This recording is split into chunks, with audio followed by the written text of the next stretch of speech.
السلام عليكم ورحمة الله وبركاته في جدل رياضي جديد. لايك وشير واشتراك في القناة وفعل زر الجرس ليصلك كل جديد. هنتكلم طبعا عن مباراة امبارح بتاعت الأهلي وباتشوكا المكسيكي، وطبعا معانا إسلام صادق. نبدأ بمين؟ لا، هنخلي إسلام صادق ده كده للآخر عشان خاطر بس ياخد حقه تالت ومتلت كده، ونروج عليه زي ما روجنا على نروج على خلينا مع بعض. مكتسبات الماتش بتاع الاهلي وباتشوكا، يمكن حراسة المرمى. دي المكتسبات. ان اول مرة نشوف طبعا الشناوي بيلعب برجليه كويس ومظبوط. وخلي بالك، الحتة دي نقطة فارقة. في طول عمر الشناوي ما يعرفش يلعب برجليه. اللي كان بيعرف بيلعب برجليه طبعا معروف مصطفى شوبير.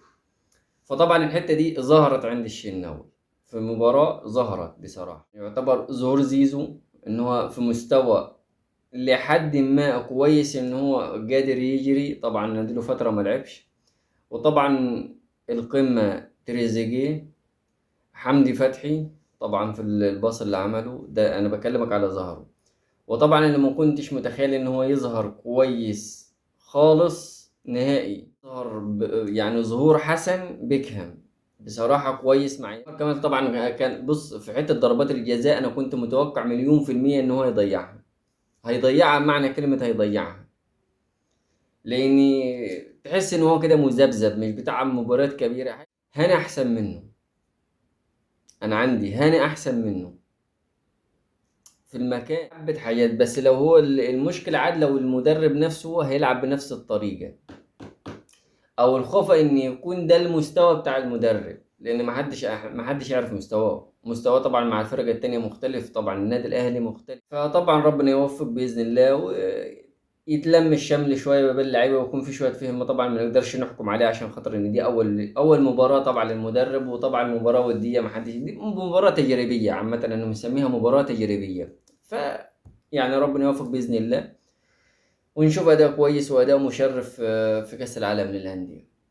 نيجي للحاجة التانية اللي هو إسلام بخيت وعديل. طبعا هو بخيت وعديلة ده لا يجي عليه.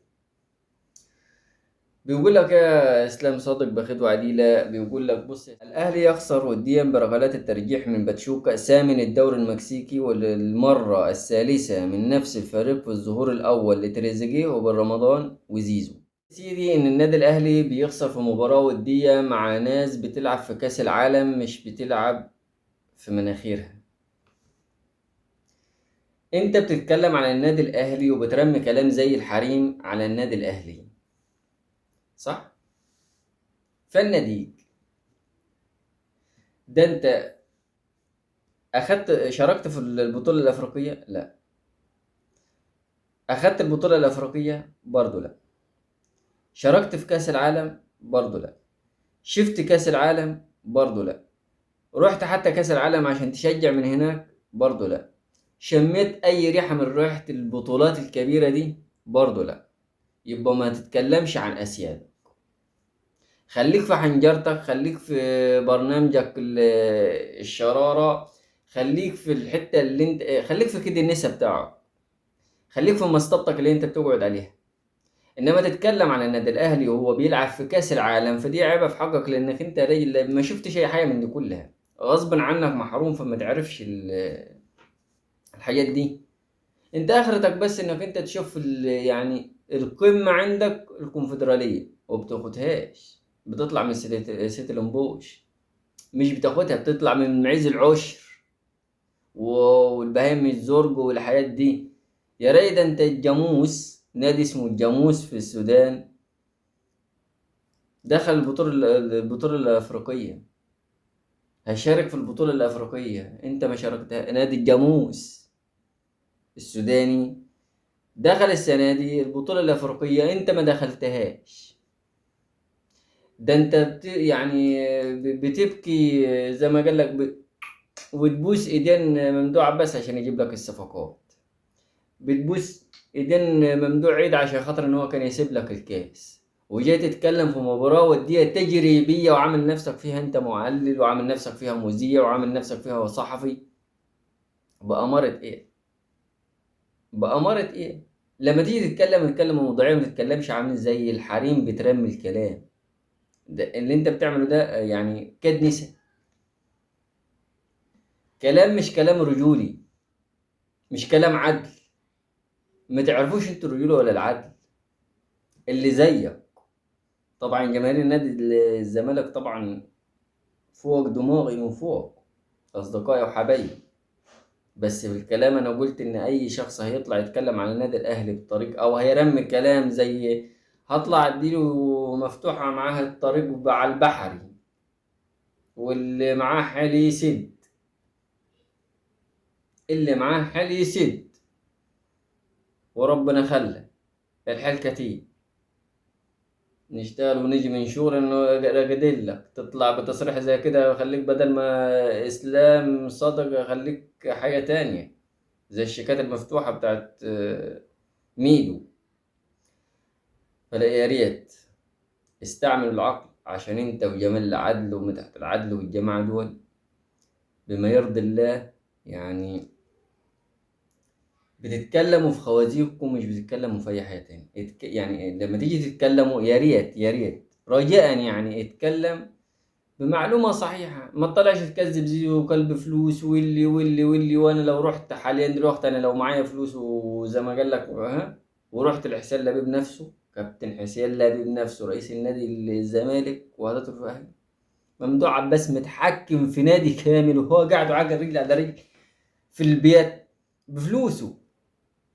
ده انتوا مش هتمضوا شيكابالا السنه الجديده عشان خاطر 25 مليون جنيه اللي باخدهم من ممدوح عباس، مش هتقدروا تجمعوهم، فانتوا بتقولوا لا اعتزل.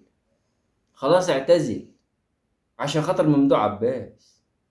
انتوا ده ممدوح عباس كسر عينيكم، والله العظيم كسر عينيكم. عيب عليكم، عيب عليكم. ده انتوا نادي اقسم بالله العلي العظيم، نادي ما حد مدمركم غير اللي ماسكينكم وغير وزير الرياضة. وخدها مني كلمة كزملكاوي انت يعني من اخوك.